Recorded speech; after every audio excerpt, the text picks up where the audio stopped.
Assalamualaikum warahmatullahi wabarakatuh. Alhamdulillah wassalatu wassalamu ala Rasulillah Muhammad ibn Abdullah wa ala alihi wa sahbihi wa man walah wa ba'd. Faya ibadallah usi nafsi wa iyyakum bitaqwallah faqad fazal muttaqun fala tamutunna illa wa antum muslimun. Faqala ta'ala ya ayyuhalladzina amanu taqullaha haqqa tuqatih wa la tamutunna illa wa antum muslimun. Keluargaku sekalian yang terhimpun di dalam Pertagas, Pertamina Gas, kita mengawali dengan bermohon kepada Allah semoga siapapun yang berada di ruangan ini atau terhubung dalam kajian ini, semoga senantiasa dijaga, diberkahi, dan dilindungi dalam kebaikan oleh Allah Subhanahu wa Ta'ala. Kita doakan yang bertugas di luar kota. Tadi saya dengar info juga Pak Direktur sedang di Semarang. Semoga giatnya dimudahkan oleh Allah dan semoga diberikan keberkahan. Ada satu bagian yang penting amanat Nabi di hadis Muslim pada satu sifat kepemimpinan. Bahwa di antara sifat pemimpin dan yang dipimpin itu harus selalu membangun kekompakan dengan nilai cinta dan doa. Ini yang sering dilupakan. Nabi pernah menyampaikan dan penyampaian ini, hadis ini didokumentasikan oleh Imam Muslim dalam satu kalimat yang singkat, padat tapi mengikat.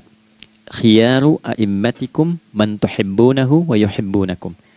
Pemimpin yang baik itu adalah pemimpin yang kalian mencintainya dan ia pun mencintai kalian.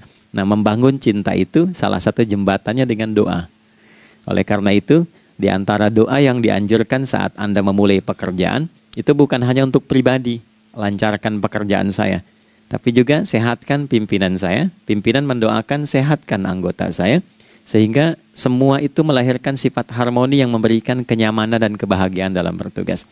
Nah, izinkan saya mengawali dengan itu dulu, karena itu di antara sunnah yang seringkali terlupakan, sehingga bekerja itu lebih banyak dilakukan dengan tekanan menyelesaikan tugas dibandingkan dengan rasa cinta untuk bisa memberikan nilai ibadah di dalamnya. Yang kedua, semoga sholat kita diterima oleh Allah Subhanahu wa Ta'ala. Nah, yang kedua ini tidak cukup dengan amin. Kita harus tahu dulu standar penerimaan itu seperti apa. Dan yang kedua, kenapa harus sholat? Ini poin pokoknya. Mengapa sih umat Islam itu cukup hanya misalnya dengan bersyahadat saja dipandang sudah berislam, lalu berbuat baik? Kenapa mesti ada sholat? Kenapa bahkan yang pokok sampai 5 waktunya? Dan jumlah rakaatnya pun diatur sedemikian rupa sampai teknisnya pun dijelaskan dengan rinci. Saking rincinya, bila ada yang menyimpang dari rincian itu, maka dianggap sholatnya tidak sah dan mesti diulang. Shallu kama ra'aitumuni usalli. Sholatlah kalian seperti kalian persis melihat aku menunaikan sholat. Dan dalam sholat inilah kemudian ada sanad yang tersambung secara ketat sampai-sampai dalam hadis Muslim nomor hadis 397. Demikian di Al-Bukhari juga diabadikan di nomor hadis 757 oleh sahabat Abu Hurairah. Sanadnya tersambung kepada Khalad bin Rafi Az-Zuraiqi, seorang yang sholat di samping Nabi tapi bermasalah sholatnya. Lalu Nabi meminta beliau untuk mengulangi sholatnya. Sampai 3 kali peristiwa itu hingga beliau berkata, ya Rasulullah au kama qala alimni ma uhsinu ghairah. Ya Rasulullah, tolong ajarkan kepadaku karena aku tak punya pengetahuan lebih dibandingkan dari apa yang telah aku kerjakan. Nah, dari dasar ini melahirkan satu pertanyaan kritis ya, dan juga perlu argumentasi yang kuat secara syariah mengapa kita menunaikan ibadah salat. Baik teman-teman sekalian, karena waktu kita sangat padat ya, kita manfaatkan sebaik-baiknya. Saya mohon izin kajian kita akan lebih fokus kepada inti materi sehingga manfaatnya lebih banyak kita dapatkan. Salat satu-satunya amalan di dalam Islam yang mencakup 4 bagian pokok dalam beragama. Jadi ketika seseorang menetapkan dirinya beragama dan ciri satu nilai agama itu bernilai benar, ya, dalam nanti kalau kita mau komparasikan atau kita riset, itu ciri pokoknya ada 4. Satu, ada aspek namanya aspek keyakinan, ya, tauhid atau akidah. Nggak mungkin kan beragama kalau nggak yakin. Ya, karena itu pasal 29 ayat kedua itu mengandung nilai keyakinan. Negara menjamin kemerdekaan tiap-tiap penduduk untuk memeluk agamanya masing-masing dan beribadah menurut agama dan kepercayaannya itu. Ya, jadi nggak mungkin kita bisa menghasilkan nilai kepercayaan dan ibadah kalau tidak ada unsur keyakinan. Atau bahasa kitanya disebut dengan iman. Ya, iman itu nanti juga dipaku dalam setiap nilai kebangsaan di konteks Negara Kesatuan Republik Indonesia. Ini yang paling membahagiakan. Jadi mau jadi pegawai apapun itu syarat, ya, salah satu syarat yang melekatnya beriman dan bertakwa kepada Tuhan Yang Maha Esa, gitu kan? Ya, kemarin saya di BPK itu ada 11 bab Romawi, 40 pasal. Ya, di bab yang keempat pasal 13 tentang pemberhentian dan pengangkatan itu ada 11 poin A sampai K. Di poin B yang keduanya syarat menjadi bagian dari anggota BPK itu beriman dan bertakwa kepada Tuhan Yang Maha Esa. Baik, di Undang-Undang Pendidikan Sisdiknas nomor 20 tahun 2003 itu kalau kita baca dari poin menimbang ada 4, di poin B-nya saja sudah ada iman. Ya, Undang-Undang Dasar 1945 mengamanatkan pemerintah mengusahakan satu sistem pendidikan ya nasional yang meningkatkan keimanan dan ketakwaan pada Tuhan Yang Maha Esa serta akhlak mulia, baru mencerdaskan kehidupan bangsa. Ya, secara singkat, satu, agama dianggap benar kalau ada doktrin keimanan, ada akidah, ada tauhidnya. Yang kedua, ada ibadahnya. Ya, sebagai pembuktian kita beriman, buktinya apa? Ya kan? Saya beriman kepada Tuhan, kita tetapkan, misalnya Allah. Apa pembuktian keberimanan kita kepada Allah? Ya, kan pembuktiannya itu mesti diwujudkan dalam bentuk sikap. Sikap itulah yang disebut dengan ibadah. Nah, konsepsi ini ada di Quran surah ke-20 Thaha di ayat ke-14. Innani anallahu la ilaha illa ana fa'budini.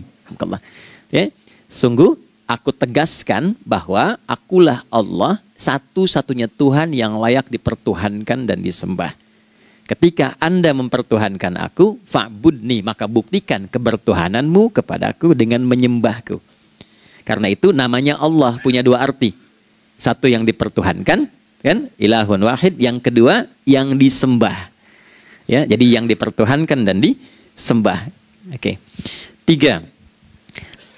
Yang ketiga harus punya unsur praktikal atau implementatif dalam interaksi kehidupan. Ya, jadi bukan cuma nyembah Tuhan, bimbingan kehidupannya apa? Implementasi dari ibadah itu. Ya, ciri umat beragama itu kan bukan hanya sekedar saya yakin, beriman, saya ibadah. Terus bukti ibadah itu dibawa dalam berinteraksi hariannya seperti apa wujudnya. Ya, makanya ketika dulu orang itu jujur, orang itu bangga dengan kejujurannya bukan sebagai orang jujur, tapi sebagai muslim. Jadi ketika ditanya, kenapa Anda jujur? Karena saya muslim. Ketika ada seorang penggembala di Sahara yang sangat gersang, diuji oleh Umar bin Khattab, ingin diambil kambingnya, kan kisahnya viral kan? Baik ya? Oh, tapi ini bukan punya saya. Bilang aja pada tuan Anda, kalau kambingnya hilang satu dimakan serigala. Lantas di mana Allah? Jawaban itu yang menggetarkan kepada jiwa. Jadi kebenaran yang diungkap dengan sikap kejujuran itu implementasi nilai beragama. Nah, jadi praktek ibadah ada di muamalah. Oke, satu akidah. Akidah dibuktikan lewat ibadah, ibadah diimplementasikan dalam muamalah. Itulah sebabnya nanti seluruh bagian tubuh kita ketika digunakan untuk bersifat dan bersikap, itu ada tuntunan iman di dalamnya. Oke? Misal, saya tanya begini ya, ini mukaddimah ya, kita belum mulai nih. Saya tanya gini, apa fungsi mata? Tuh kan, sudah keliru kan? Nah, kalau hanya melihat, hewan juga melihat. Ya, coba kambing melihat, ya kan? Elang melihat. Lalu apa bedanya fungsi mata kita dengan mata hewan? Ternyata ketika kita meriset ayat-ayat Al-Quran terkait dengan fungsi tubuh kita, itu rata-rata dibuka dengan iman dulu. Quran surah 24, surah Cahaya, ayat 30 untuk laki-laki, 31 untuk perempuan. Qul lil mu'minin. Ya Muhammad katakan, viralkan pada pria-pria yang menyatakan dirinya telah beriman. Yaghuddu min absarihim. Gunakan pandangannya itu yang dibimbing oleh imannya untuk melihat yang baik saja menurut standar imannya. Jadi kalau menurut imannya tak baik, nggak boleh dilihat. Karena itu ketika Anda sudah mengatakan asyhadu an la ilaha illallah, asyhadu anna Muhammad Rasulullah, kalimat itu dari lisan turun ke hati, itu jadi cahaya ke bagian tubuh kita. Makanya ketika Anda melihat, itu ada cara pandang tertentu yang dibimbing iman, standarnya beda dengan tanpa iman. Kalau nggak ada iman, semua mungkin terlihat. Tapi ketika ada iman, hati kecil Anda akan bicara, ini nggak baik. Palingkan. Nah, memalingkan dari yang tak baik menurut iman, itu namanya ghaddul basar. Oke, perempuan juga begitu, setara. Wa kullil mu'minati yaghdudna min absarihinna. Dan katakan pada setiap perempuan yang menyatakan dia beriman, maka gunakan pandangan itu dengan bimbingan imannya. Ketika tak baik menurut imannya, palingkan. Ya, Anda lihat kajian di YouTube, terus ada iklan kan? Nah, terus menurut standar iman nggak bagus, itu otomatis akan nggak suka itu. Ya, pasti dipalingkan. Ya. Anda kalau naik pesawat tuh ya, tugas keluar tuh, pertagas tugas keluar. Kalau pramugari lagi demo tuh yang dilihat pramugarinya apa demonya dulu. Nah, iman itu akan bekerja di situ tuh. Ya, palingkan tuh. Nah, sama dari mata turun ke, jangan langsung ke hati aja, ke lisan dulu kan. Ya, ke mulut kan. Itu mulut tuh ketika digunakan fungsinya, imannya disebut dulu. Ya, Quran surah 49 ayat 11 misalnya, ya ayyuhalladzina amanu, imannya dulu, la yaskhar qaumin qaum. Ayat 12-nya la yaghtab ba'dukum ba'dha. Hai orang-orang yang telah menyatakan beriman. Kalau pakai alladzina disebutkan 1080 kali dalam Al-Qur'an, itu kalimatnya diksinya singkat, padat, mencakup semua tanpa sekat. Oke, jadi kalau laki-laki, perempuan, tua, muda, besar, kecil, beda strata duniawi, itu semua tercakup di dalamnya. Hei semua yang telah menyatakan beriman, gunakan imanmu untuk membimbing lisanmu bertutur. Kalau masih merasa punya iman, jangan gunakan lisan untuk mencela, merendahkan orang. Untuk bergibah, membuat hoax. Didetilkan oleh Nabi, kalimatnya jelas. Man kana yu'minu billahi wal yaumil akhir, falyakul khaira aw liyasmut. Siapapun. Nah, dari alladzina ketika dirinci pakai man. Ya, man itu bentuk tunggal, ya, personal, tapi maknanya general. Jadi kalau Anda, saya, kita baca ayat atau hadis ada man, posisikan Nabi sedang bicara ke kita. Ya, hei Adi Hidayat, posisikan Nabi bilang gitu tuh. Kalau engkau merasa beriman sama Allah dan yakin dihisab di hari kiamat, jaga lisanmu. Katakan yang baik dengan bimbingan imanmu, tak mampu engkau diam. Jadi cukuplah suami istri itu menggunakan satu hadis ini, pasti sakinah itu muncul dalam kehidupan rumah tangganya. Ya, itulah sebabnya kenapa sakinah didahulukan dibanding mawaddah. Hati-hati ya, Mbak, walaupun namanya sakinah nggak ada ini nggak akan datang tuh ketenangan tuh. Ya, ada yang tahu nggak rahasianya? Kenapa sakinah duluan dibanding mawaddah? Ya, 5 juta. Ya, waktu habis karena padat sekali. Maddah jamaknya mawaddah, rasa kasih yang tumbuh dari pemberian materi. Jadi kalau rumah tangga itu ingin cenderung pada kebahagiaan, boleh berbagi dengan materi. Ya, istri cemberut, ya Anda datang dengan senyuman, sayang, kenapa? Ya, ini emas 2 kilo, nah itu pasti sehat lagi tuh. Ya, itu mawaddah. Tapi maaf, walaupun Anda mapan bekerja, harta cukup melimpah, ruah, tapi tidak ada ketenangan di rumah tangga, tidak ada sakinah, maka hampa kehidupan rumah tangga itu. Itulah sebabnya kenapa di Quran sakinah lebih dulu dibandingkan dengan mawaddah. Saya tanya ibu deh, ibu pilih mana? Kaya tapi gelisah atau miskin tapi tenang? Oke. Saya paham itu. Saya paham. Suami juga sepakat semuanya. Ya, artinya apa? Kita nggak bisa menghilangkan unsur ketenangan. Oke, itu hanya pembuktian argumentatif ya, supaya kajiannya lebih kepada argumen. Jadi ada akidah terkorelasi dengan ibadah, implementasinya di aspek muamalah. Nah, nanti cara bermuamalahnya diatur lewat akhlak namanya.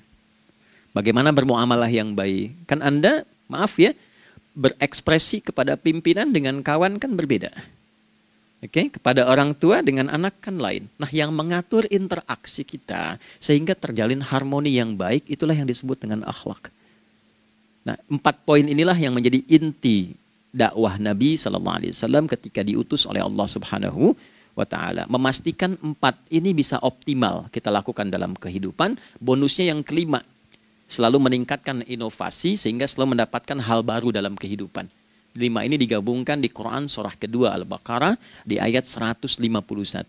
Kama arsalna fikum rasulam minkum yatslu alaikum ayatina. 1. Oke, wa yuzakkikum. 2. Akhlak. Wa yuallimukumul kitaba. 3. Wal hikmah. 4. 5. Wa yuallimukum ma lam takunu ta'lamun. Kelima-limanya ini digambarkanlah dalam bentuk ibadah yang melatih kita sebagai pondasi awal menuju dan memantapkan 5 hal ini, yaitu sholat.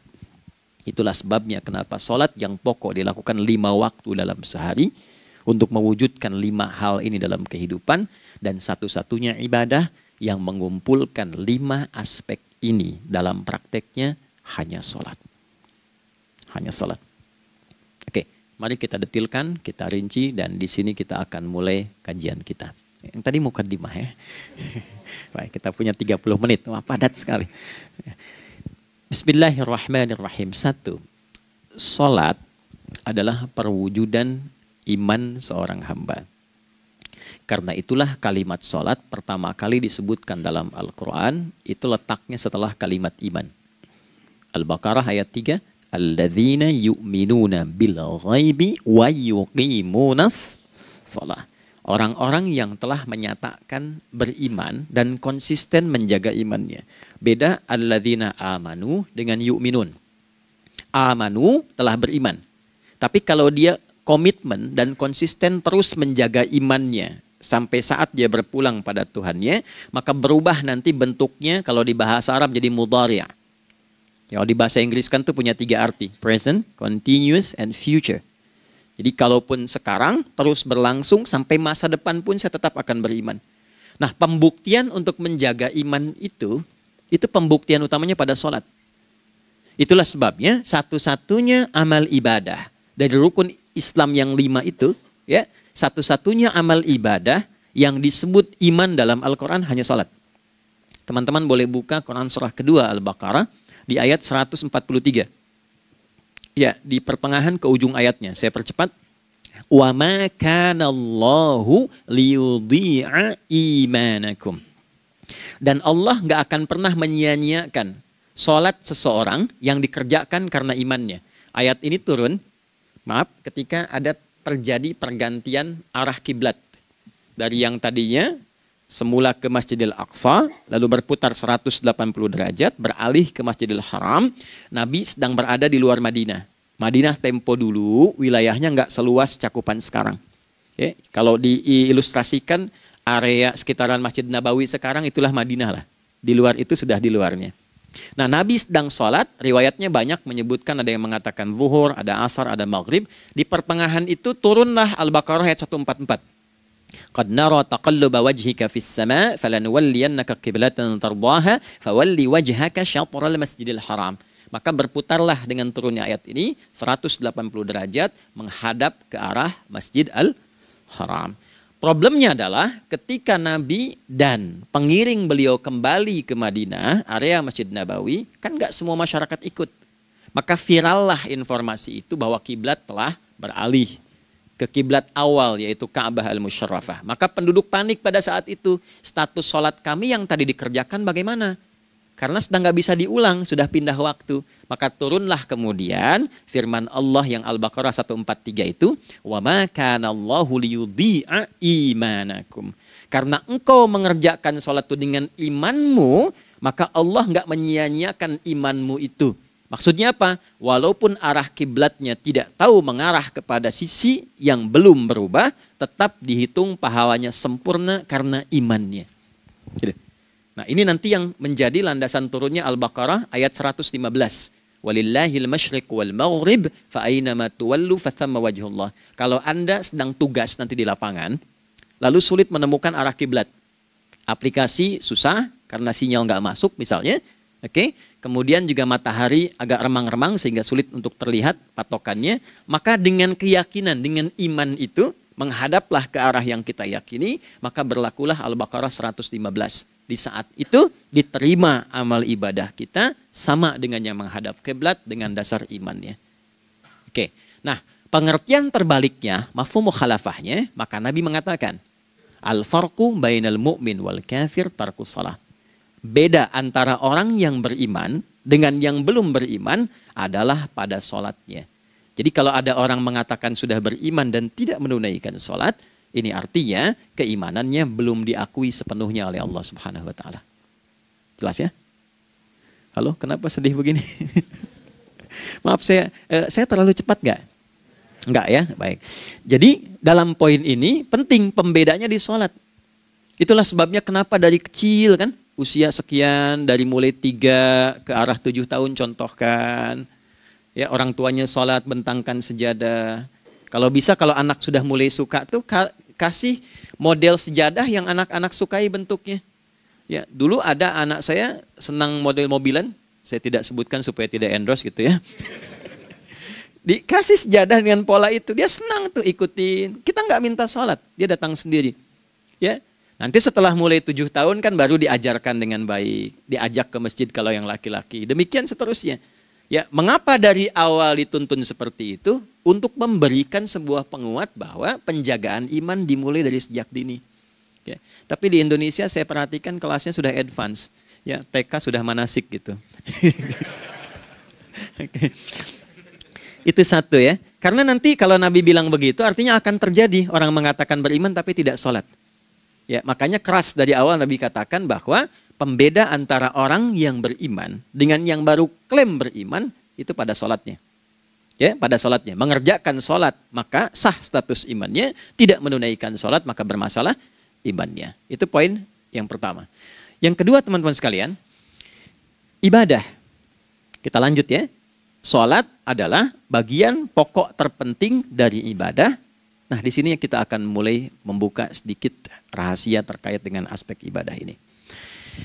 Teman-teman sekalian, ternyata sholat ini ketika oleh Allah diturunkan dalam Al-Quran, dalam konteks penunaian ibadah, bukan berarti hanya mengkoneksikan atau mengkorelasikan hubungannya dengan iman saja, bukan. Karena saya beriman, saya buktikan ibadah nyembah Allah lewat sholat. Dalilnya Quran surah ke-20 ayat 14. Innani anallah la ilaha illa ana. Aku tegaskan akulah Allah, nggak ada Tuhan yang layak dipertuhankan dan disembah kecuali saya. Fa'budni, kalau Anda telah menyatakan beriman padaku, buktikan keberimananmu dengan menyembah saya dalam ibadah. Bentuknya bagaimana ya Allah? Teruskan ayatnya. Wa aqimis sholata. Tunaikan sholat sebagai bukti ibadah. Itu li dzikri, sebagai zikir kepadaku. Jadi korelasi antara ibadah dengan iman, sudah kita sebutkan dalilnya. Sekarang ibadahnya tersendiri ketika ditunaikan, apa manfaat dari ibadah itu? Mengapa mesti ada 5 waktu? Dan apa turunan manfaatnya dalam kehidupan kita? Kalau kita mengerjakan itu, dampaknya kepada kehidupan kita apa? Nah, inilah indahnya di dalam Islam, dijelaskan dalilnya, diberikan contohnya, diberikan alasannya, dan yang paling indah, diberikan penjelasan dengan detail tentang manfaat-manfaatnya. Ini tidak ditemukan di dalam konsep keyakinan manapun. Kalau teman-teman boleh mau riset silahkan. Ada nggak satu keyakinan agama tertentu yang dari ibadahnya itu diatur? Cara memulainya, bacaannya, detailnya, manfaatnya, waktunya, sampai dengan hasilnya, sampai kiamatnya. Ini menunjukkan bukan karya manusia. Bukan karya manusia. Kalau karya manusia setiap orang bisa buat itu. Ya, ketika ini menunjukkan bukan karya manusia, maka pertanyaannya dengan cara apa lagi Allah memberikan pembuktian pada kita bahwa Ia Tuhan yang hak yang harus kita sembah. Nah, kalau sudah paham, mari kita rincikan turunan tentang sholat ini. Kita mulai satu-satu teman-teman sekalian dari waktu sholat. Seperti kita ketahui waktu sholat ada 5. Tapi yang sering kita dapati dari yang 5 ini tidak semua orang mengetahui tentang makna dari nama dan pembagian di waktu ini. Yuk kita mulai rincikan. Sholat yang pertama namanya apa? Gak usah khawatir, menang gak dapat hadiah kalau benar. Salah juga keterlaluan. Oke, 1 subuh. Dia satu-satunya nama sholat yang punya 2 nama ya. Subuh dan fajar. Oke, Pak Fajar, Pak waktu sholat. 2 zuhur. 3 asar. 4 maghrib. 5 isya. Oke, rumus hitungannya 24, 4, 3, 4. Ya. Rumus bilangannya 24, 4, 3, 4. Kalau mau tanya nomor koneksi dengan Allah, 24, 4, 3, 4, 2 subuh, 4 zuhur, 4 asar, 3 maghrib, 4 isya. Oke, pertanyaannya, apa artinya nama itu? Selama ini jangan-jangan kita hanya tahu namanya tapi tidak memahami maknanya. Itu poinnya. Oke, sekarang mari kita mulai. Izin saya tidak punya kemampuan untuk menuliskan, ya, karena memang saat ini terbatas. Tapi kalau diperkenankan bisa kita coba uraikan sedikit. Baik. Ya, bismillah. Jazakallah khair. Mohon fokus baik-baik karena waktunya tinggal 21 menit lagi. Izin saya pastikan dulu ya supaya terlihat dengan baik. Ibu kelihatan di sana? Bagus. Saya kira tuh hanya di Sumbawa Barat. Ternyata di Pertagas pun perempuan-perempuannya imannya luar biasa. Maksudnya belum saya tulis sudah kelihatan. Imannya luar biasa. Oke, kita mulai dari yang pertama ya, 5 waktu sholat. Kita mulai dari 1 dulu. Subuh, teman-teman saya turunkan dulu ya. Izinkan saya tulis pakai bahasa Arab dulu supaya gampang. 1, dia punya 2 nama. Yang ke Arab ya, kalau yang gini angka Hindi. Anda yang di admin di komputer pasti tahu. Ada Fajr. Kata subuh ditemukan di Al-Quran surah ke-81 At-Takwir ayat 18. Kalau keliru tolong diingatkan. Was-subhi idza tanaffas. Quran surah 81 ayat 18. Ya. Nggak usah di ilmu utak-atik ya. Oh ini kenapa 81 kalau dibalik 18? Itu cocok logi. Ya, abaikan aja itu. Ya. Fajar agak banyak di Quran terkait dengan nama sholatnya ada di Quran surah ke-17 di ayat 78. Aqimis salata liduluki syamsi ila ghasaqil laili wa qur'anal fajr. Inna qur'anal fajri kana masyhuda. Yuk kita mulai ke maknanya dulu. Ingat rumusnya ya. Rumusnya ini selalu begini rumusnya. Aqidah selalu punya korelasi dengan ibadah. Ibadah selalu punya korelasi dengan muamalah, interaksi harian kita. Muamalah hiasannya adalah akhlak. Barulah kemudian di sini muncul inovasi dalam kehidupan, hal yang baru. Hidup ya, yang mengacu pada 2 kebahagiaan yaitu dunia dan akhirat. Ya, konsepsi ini nanti ditemukan di Quran surah ke-2 Al-Baqarah ayat 201 dan menjadi doa paling favorit umat Islam Indonesia saat ini. Rabbana atina fid dunya fil akhirati. Oke, ya cukup. Subuh. Ini rumus dasarnya. Dari akidah, kita beriman, pembuktian imannya lewat ibadah sholat. Apa hubungan sholat dengan aktivitas harian kita? Subuh asalnya terkorelasi dengan kata asbah. Oke? Asbah itu asalnya sesuatu yang sudah siap dengan rencana yang matang. Baik, orang Arab tuh kalau bertanya begini, kaifa asbahta ya akhi? Kaifa asbahti ya ukhti? Bagaimana kabarmu di pagi ini? Itu bukan hanya nanya kabar kesehatan. Beda dengan kaifa haluk, beda. Ya, itu bertanya bagaimana kabarmu hari ini, aktivitasmu bagaimana? Lancar, sudah siap, planning bagus dan sebagainya. Ya, itulah sebabnya ketika Allah bersumpah dengan awal waktu, penandanya adalah planning kegiatan. Ya, was-subhi dan aku bersumpah demi waktu subuh, awal mula untuk berkegiatan, idza tanafas, apabila sudah mulai bergerak. Bersamaan dengan nafas yang keluar itu, maka sudah jelas rencana yang dibuat. Ya, jangankan kita, semua alam itu, semesta itu seluruhnya bukan hanya bertasbih, tapi beraktivitas dalam tasbihnya. Di waktu subuh, matahari sudah mulai bersinar kan? Ya, dan sinarnya mengambil manfaat loh. Mengandung nilai manfaat, memecah keheningan malam dan menghilangkan kegelapannya. Gelap mulai hilang, datang kemudian sinar yang memberikan kita bimbingan untuk beraktivitas. Tumbuhan dimulai waktu itu sudah mengeluarkan oksigen, menyerap karbon dioksida. Saya waktu di Utrecht, di Delft di Belanda, ya, saya coba ingin membuktikan. Kan adzan nggak terdengar keluar ya. Jadi sebelum waktu subuh itu saya keluar, kebetulan flatnya waktu itu dekat area hutan yang agak rimbun, enak gitu, udaranya bagus. Itu sebelum subuh terasa karbon dioksida. Walaupun cuma beda hampir 1 menit. Tapi begitu masuk waktu subuh, keluar kesegaran yang luar biasa. Oksigen yang keluar. Ya, Ini kan nggak mungkin kalau kuasa Allah tuh nggak mungkin terjadi seperti ini kalau bukan kuasa Allah Subhanahu wa taala. Tapi poinnya adalah yang bicara begini Quran. Nah, sekarang yang ingin saya katakan adalah alam semesta dalam konteks seperti matahari, kemudian tumbuhan, binatang, ayam bahkan mulai berkokok punya planning yang teratur. Masa kita makhluk yang dihisab tuh nggak teratur? Nggak punya perencanaan?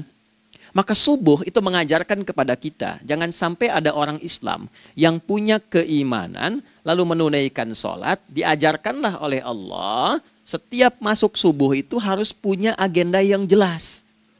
Planning yang terukur. Jangan terjadi mengaku muslim, beriman, tapi nggak jelas perencanaan hidupnya. Jam 7 mau di mana? Jam 8 kerjakan apa? Anda dari sini ketemu 7 ke 4, atau setengah 8 ke setengah 5, 8 jam kerja. Oke, berangkat jam berapa? Petakan di jalan macetnya di sebelah mana?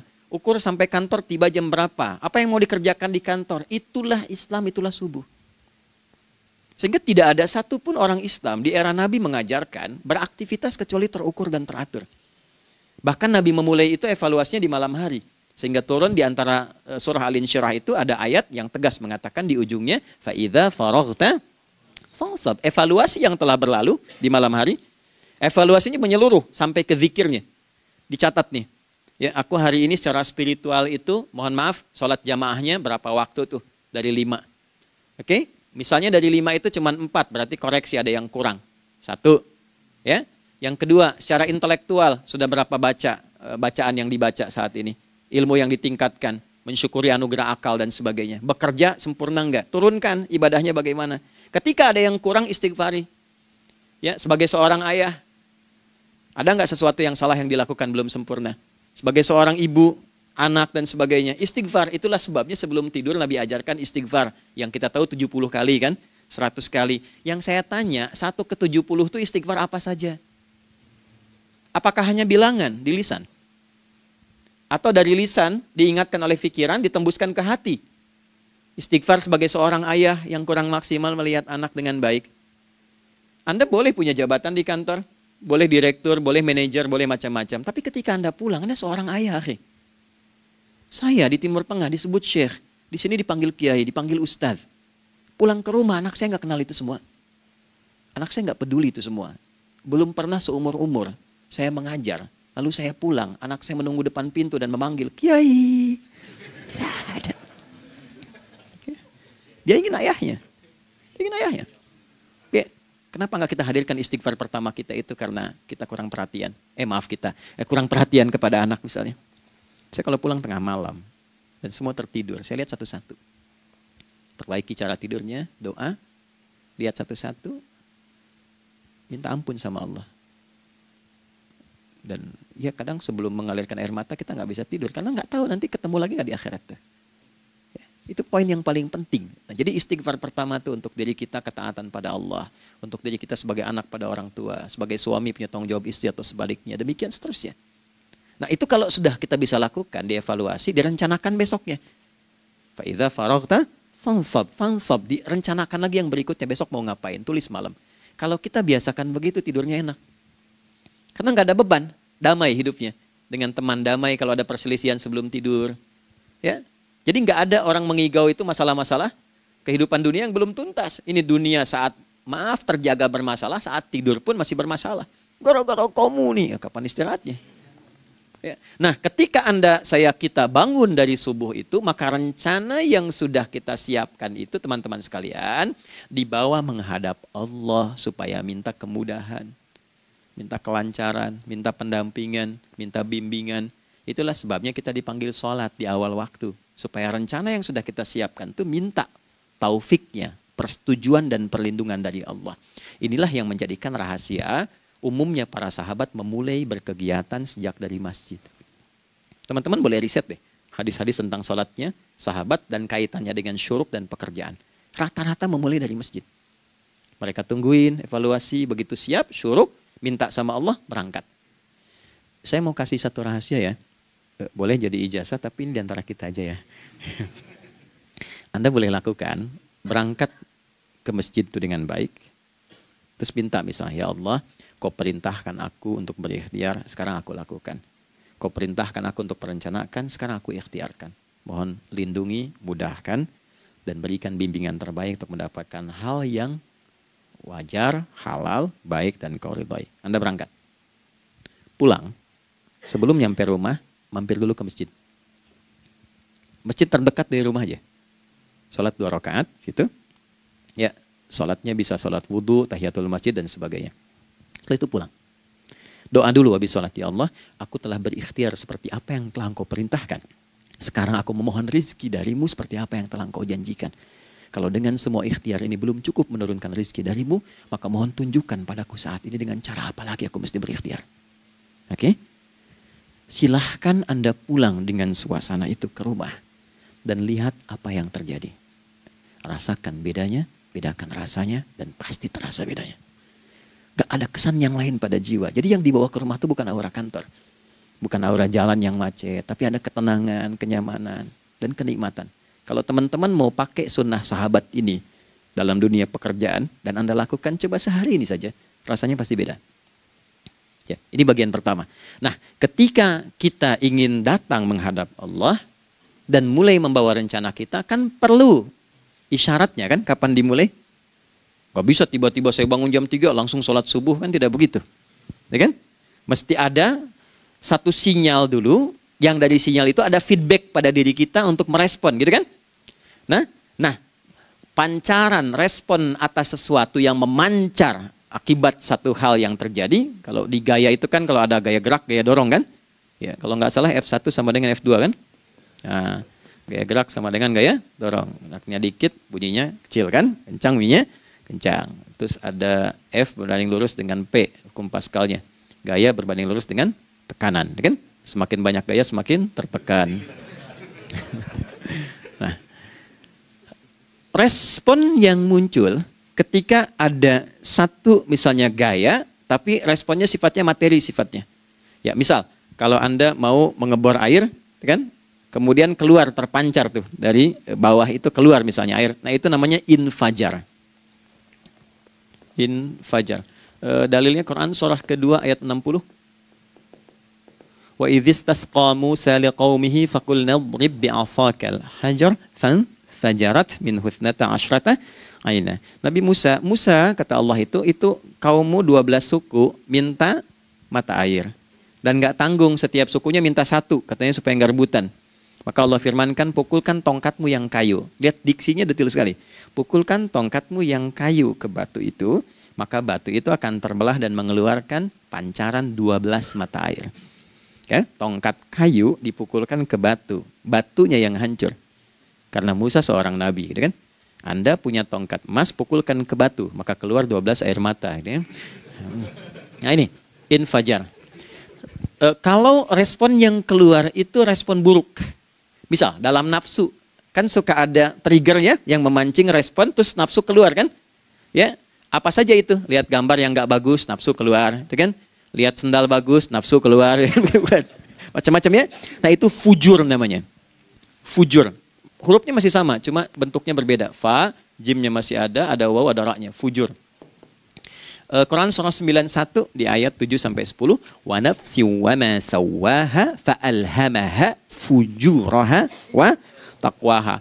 Fujur tembus ke nafas, nafas memerintahkan yang buruk disebut su. Nafas ketemu su jadi nafsu.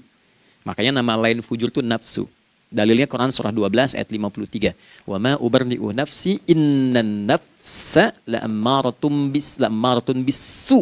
Ya, la'ammaratun bisu'i illa ma rahima rabbi. Oke, nafas ketemu su. Teruskan. Tapi kalau pancarannya pada sifat yang baik. Oke? Membelah sesuatu yang gelap menjadi baik, terbuka, memancarkan respon panggilan yang baik, maka berubah katanya menjadi fajar. Oke? Matahari diperintahkan oleh Allah, diperintahkan membelah kegelapan malam. Keluarlah sinar pertamanya, disebutlah fajar.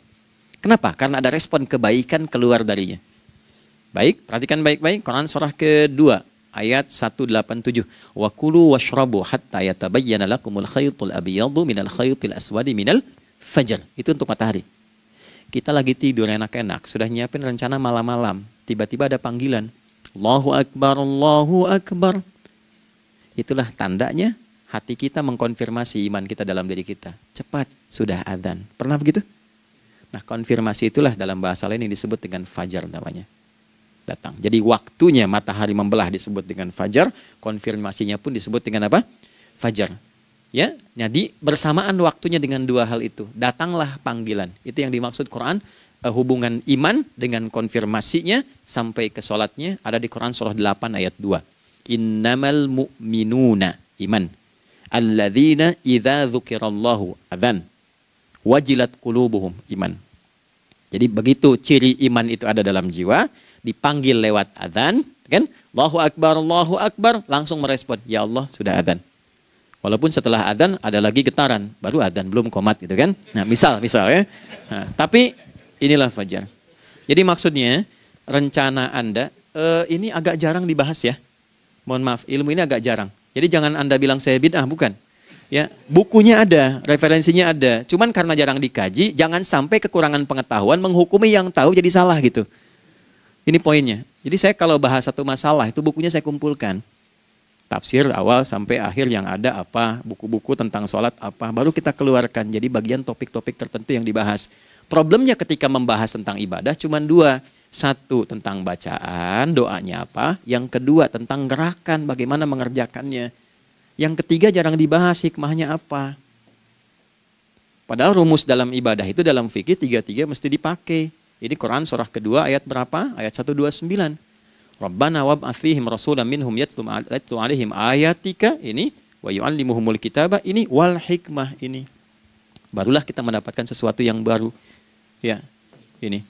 Wa yuzakkikum, dan di 151 Al-Baqarah wa yu'allimukum ma lam takunu ta'lamun. Jadi ini bukan ilmu yang baru, bukan, belum tahu saja. Jadi selama ini yang kita kerjakan jangan sampai terbatas pada ritualnya saja untuk mencukupkan ini. Hubungan ritual dengan ini apa gitu. Ya, jadi subuh ini mengkonfirmasi bahwa ada satu keteraturan dalam kegiatan kita. Ya, alhamdulillah. 2, siang. Oke, setelah subuh, fajar, sholat apa? Zuhur. Oke, saya tanya pada Anda, zuhur itu artinya apa? Sudah, cukup katakan Allahu a'lam. Waktunya terbatas ya. Sahabat ditanya nggak tahu Allahu a'lam. Anda sahabat bukan, tabi'in bukan. Zuhur. Waktu tinggal 4 menit lagi. Oke, teman-teman, kalau kita jeli, ini kan sholat dikerjakan di siang hari kan? Siang itu bahasa Arabnya nahar. Naharun itu siang. Tapi kenapa sholatnya zuhur? Kok nggak sholat nahar gitu? Ya, lohor, jadi paksain tuh. Zuhur, lohor. Ya. Terus sore, biar nyambung cepat. Sore, bahasa Arabnya kan masa. Masa al-khir, selamat sore. Kenapa kok sholatnya asar? Kok sholatnya namanya asar? Oke. Maghrib, isya. Isya kan malam kan? Kenapa nggak lail? Lail itu kan malam. Kalau ada yang istimewa di malamnya, itu lailah namanya. Makanya ketika turun Al-Quran disebut Lailatul Qadar. Karena malamnya istimewa. Beda, lail dengan lailah itu beda. Lail itu waktu malam, lailah ada yang istimewa di malam itu. Ya, jamaknya lail, layali, lela, lili, lala, itu malam. Ibu lili, ibu malam-malam. Ya. Zuhur artinya jelas, terang. Ada idhar, dibaca dengan jelas, terang, gak boleh dengung. Man amana, itu kan? Ya, min husni, harus jelas. Ya, ada a, jelas. Zuhur kenapa disebut zuhur? Untuk evaluasi kegiatan kita dari setengah hari. Sudah jelas belum hasilnya? Ya, Anda punya rencana di sini, evaluasi di siang. Jelas gak hasilnya? Pekerjaan Anda yang sekarang diamanahkan dari pagi jam 7 sampai sekarang, evaluasi dulu. Dicek, jangan cuma ditinggalkan. Oke, saya sedang kerjain, tinggalin dulu sholat. Bukan begitu. Ketika akan sholat, Anda cek dulu. Dari ke siang itu tengah hari, bagaimana hasilnya? Ada yang perlu disempurnakan nggak? Ya, ketika ide-idenya mulai mentok, ada yang belum selesai, datang dulu sholat, tenang lagi. Saat tenang itulah dirumuskan kembali pelan-pelan. Kan lumayan dari jam 12 sampai jam 1. Diisi dengan baik, dilihat. Itu baru dunia ini. Kan kita ngejar ini juga. Karena nanti ayat 200-nya, ada yang cuma ngejar ini. Wa minan nasi may yaqulu rabbana atina fid dunya. Bukan, kalau nggak hafal diam aja. Wa minan nasi may yaqulu rabbana atina fid dunya wa ma lahu fil akhirati min khalaq.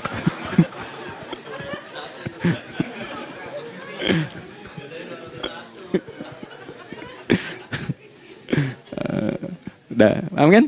Dan di antara manusia ada yang fokusnya hanya dunia yang dikejar, sehingga nggak kebagian akhiratnya. Padahal dia tahu dia mau pulang. Yang lebih aneh lagi, pengen pulang surganya Firdaus dekat dengan Nabi. Tapi tiap hari kerjakan dunia, dunia lagi, berangkat gelap, pulang gelap, terus meninggal gelap juga. Kan repot. Nah, maka mesti investasi kan. Anda kalau tugas keluar kan, apalagi keluar negeri kan hukumnya beda. Bekalnya pun tidak sama. Anda tugas ke Amerika, mata uangnya sudah beda, hukumnya sudah beda. Terus pengen pindah ke alam barzah, pengen hukumnya sama dengan dunia, mustahil. Ya, makanya dimensinya beda, keadaannya tidak sama. Baju yang dipakai kan beda. Barang-barangnya nggak sama. Makanya disebut telah meninggal dunia, meninggalkan semua yang melekat pada dunia. Pindah ke alam lain, persiapan menuju titik akhir yang tidak ada ujungnya lagi.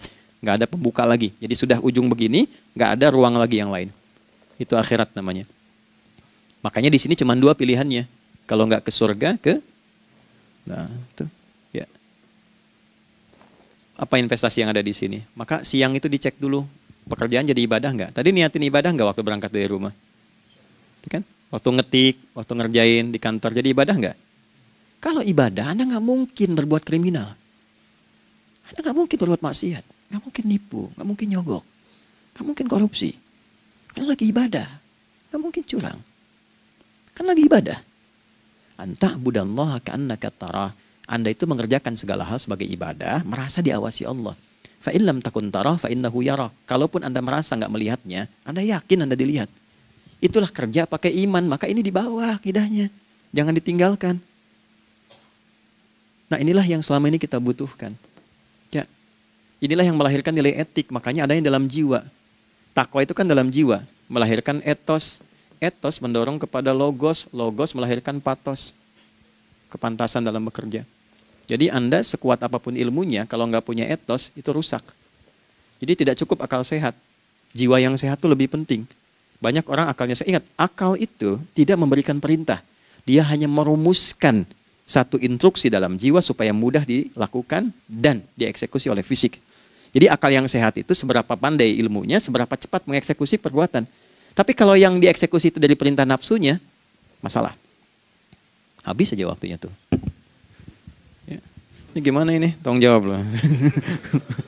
Nah, teman-teman, karena sudah habis waktu jam 1, kita baru zuhur ini. Nah, yang paling menarik itu gini, yang paling menarik kalau ada orang belum sadar sampai zuhur tentang akibat kehidupan ini, maka muncullah asar. Apa asar itu? Kenapa mesti disebut dengan asar? Dan apa manfaat istimewanya asar kepada jiwa kita? Itu di kesempatan lain kita akan bahas. Teman-teman, waktunya sudah habis. Ya, saya menghargai Anda, kan tidak boleh juga saya ngajarkan tapi mengambil yang sesuatu yang tidak tepat ya. Kita buktikan keimanan kita dengan mengerjakan amanah pekerjaan di tempat ini dengan baik, waktu digunakan dengan baik. Kita saling mendoakan supaya semua kita dijaga oleh Allah Subhanahu wa taala. Maafkan saya, lain kesempatan kita berjumpa kembali untuk melanjutkan apa yang telah kita bahas hari ini. Mari kita berdoa, semoga doa kita diterima oleh Allah Subhanahu wa taala. Allahumma taqabbal minna innaka antas sami'ul alim wa tub 'alaina innaka antat tawwabur rahim. Nahmaduka kama 'allamtana an nahmadak wa nashkuruka syukran kama 'allamtana an nashkurak. Antal muqaddim wa antal muakhir bi yadikal khair innaka 'ala kulli syai'in qadir. Ya Allah, kami memuji-Mu seperti Engkau mengajarkan kami untuk memuji dan bersyukur atas segala nikmat-Mu seperti Engkau bimbing kami untuk mensyukuri segala nikmat-Mu. Allahumma salli wa sallim wa barik ala habibikal karim rasulikal mustafa al-amin sayyidina Muhammadin wa ala alihi wa sahbihi ajma'in. Ya Allah, anugerahkan kami kemampuan untuk terus bersalawat pada Rasulullah, sehingga dengan itu kami mendapatkan kemampuan yang baik untuk meneladani kemuliaan beliau dalam beraktivitas kehidupan. Rabbana la tada' lana fi maqamina hadza dhanban illa ghafarta. Ya Allah, jika ada pendosa hadir di ruangan ini atau terhubung dalam kajian ini, maka jangan biarkan ya Allah ia meninggalkan tempat ini dan kajian ini kecuali Engkau telah ampuni seluruh dosa-dosanya. Wala hamman illa farajtah. Ya Allah, jika ada satu di antara kami yang menghadiri kajian ini membawa kegelisahan, maka mohon tenangkan keadaan hatinya. Wala asiran illa yassartah. Jika ada yang sedang diliputi oleh kesulitan, maka mudahkan, ringankan dan hilangkan seluruh